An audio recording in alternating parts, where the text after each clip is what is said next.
Hello. I am a little bit of out of place here, I feel like, but happy to be here and speak to you all. As she mentioned, I'm an MLH1 Lynch survivor. Also, oh, thanks. Stage 3B colorectal cancer survivor as well. So this talk is going to be a little bit maybe pointed more in the colorectal cancer direction, um, but here we go. So I'll go through this quickly. I was born and raised in Las Vegas. I'm 40 years old now. Um, I'm an engineer, so I've kind of turned into a program manager recently at work. So very busy job, and live in Broomfield with my wife, two daughters, two dogs, and two bunnies, a menagerie, and I'm very much outnumbered. So and also a realtor in Colorado. So pretty small small print here. I should have split this into a couple slides, but so this is essentially my story. So I was at the age of 30, started having rectal bleeding. I have no family history of any cancers. So I went to doctors repeatedly. It took 4 years to get a colonoscopy. It was always bright red blood. There was never any other symptom. There wasn't really any reason necessarily to assume that that was what was going on. But eventually, after asking for a hemorrhoid banding procedure, found out through a colonoscopy at that point that I had a very large rectal tumor, 5 centimeters up. So, which explained why the blood was red and all of those things. So, 34 years old, I wake up on the table. This was not on my radar even one little bit that this could be cancer. So, and then throughout the process, after that point, things started rapidly moving forward on starting radiation. But in parallel, I had the genetic testing, found out that I had MLH1. So I went through radiation and then some chemo. I did surgery and then a little bit more chemo after surgery. I went down to MD Anderson in Houston. Dr. Nancy Yu did my surgery. It was a very complex surgery. I had a deep pelvic lymph node involved that was difficult. I lived in Tucson at the time. And I was told by 3 different doctors in Tucson, Arizona, and Mayo Clinic, all over the place in Arizona, that the pelvic lymph node was not operable. And I just trusted my gut that that was not true. And so went down to Houston. Dr. Yu said that it was, and we got it out. It was a very long surgery and did everything in one shot. I have a permanent ostomy now. But it turns out of all of the lymph nodes that were removed, that one was positive, and it was the only one that was positive. So it's been an interesting journey, let's say. So one of the things I was going to say about the ostomy is that in advocacy, that's one of the things that it seems like there's a little bit of a gap there in education on ostomy. Before my surgery, I knew very little about it. It was devastating to me to find out that I had to go with a permanent colostomy, and it couldn't be further from the truth. Honestly, I think that I've found that it is a very easy thing to live with. The quality of life is very high with it, and so I really try to focus on that when I do tell my story, do advocacy. So I'm 5 years NED now. So I just had my 5-year scan in July. So it's thank you. And it's interesting, right? You would think I would be fully celebrating that. Part of me is, and part of me is like, oh no, I'm not going to get scans anymore. So no, but I think it's very positive, and I'm very appreciative of all of the care that I've gotten. And so advocacy. I started into advocacy kind of accidentally. It turns out I found out after I was diagnosed with the cancer that a neighbor that I didn't know that lived 3 or 4 houses down from me, that she was going through stage 4 colon cancer treatment, just coincidentally, also really young, like 32. And so she told me a lot about organizations like Colorectal Cancer Alliance, Colon Town, Fight CRC. I learned about them really early, like in month 1 or 2 after being diagnosed, which was really good. I connected with the groups that they have on Facebook and other means, and started meeting other patients and survivors. And that was invaluable to me through my process of getting treatment and just being able to talk with other people that were going through the same thing.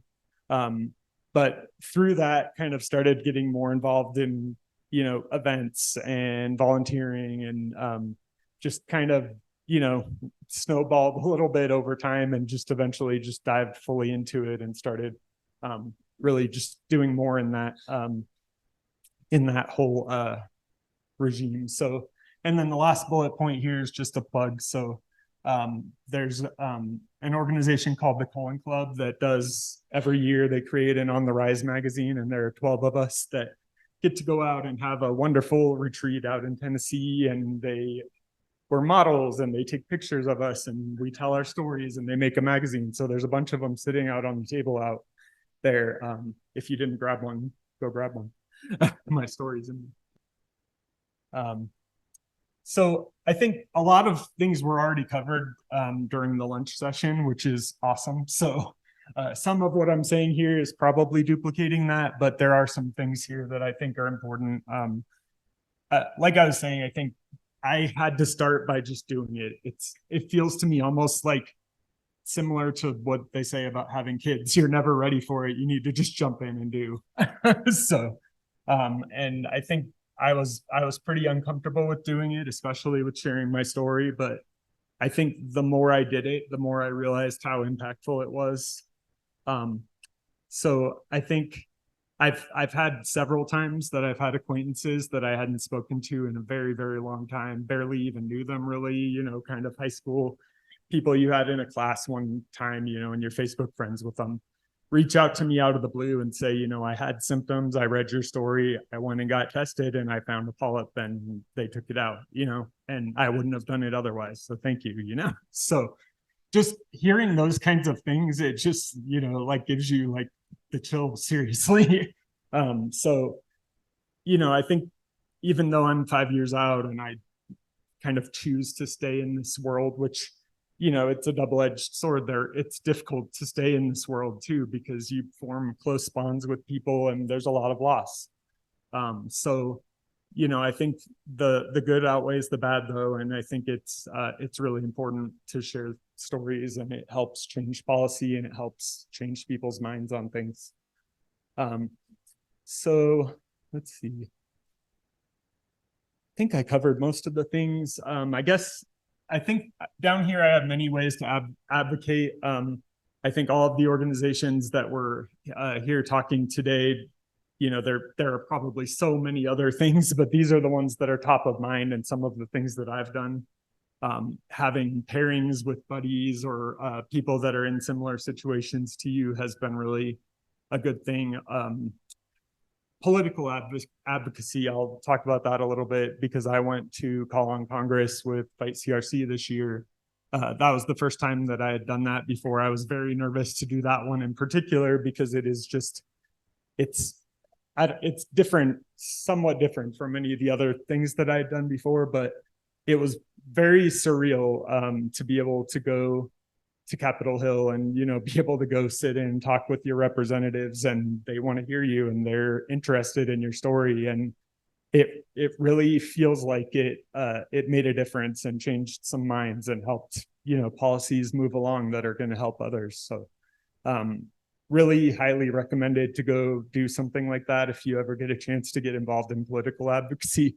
That was one of the ones that I think, more so than others, I had to really just jump in and do it because it made me nervous. So I think the thing I've done a couple times for Colorectal Cancer Awareness Month is submitted a request to the state governor to get the state to proclaim the month of March Colorectal Cancer Awareness Month. And I didn't even know you can do that, but there's a process with every state that you can request proclamations. So this is an important thing. And so I've done that alongside with sharing my story through local news and kind of tying the two together. actually last year, Dr. Liu and I did a story together on Fox News. So it's out there. I should have put the link in here. I can probably get it in there, but some really good opportunities in March, particularly for colorectal cancer. Volunteering at events, 5K runs like the Get Your Rear in Gear. There's the Walk to End Colon Cancer that Colorectal Cancer Alliance does. Cologuard Classic is a big one. There are other golf tournaments that have been happening recently as well that are very, focused on fundraising and raising awareness for colorectal cancer. So research advocacy, another big one. I haven't done this one as much. This is the one that I'm really wanting to focus on getting more into. So that's why I was very interested when I was asked by Dr. Patel to do this. So, yeah, and so many other things as well. So I think, if anyone's interested and kind of hasn't taken the leap, please feel free to reach out to me. I can tell you my experiences. I can connect you to people in any of these organizations for the most part. And so, yeah. Any questions for me? I think that was all I had on here. Oh yeah, so I have some links in here, but these probably exist in a lot of other places as well. So this was just kind of the list of the ones that I had all the icons for on the other slide, but I've worked with all of these. They're all great. They all do different things. There's some overlap, but I think in general, they all kind of have their area that they focus on and shine. So thank you.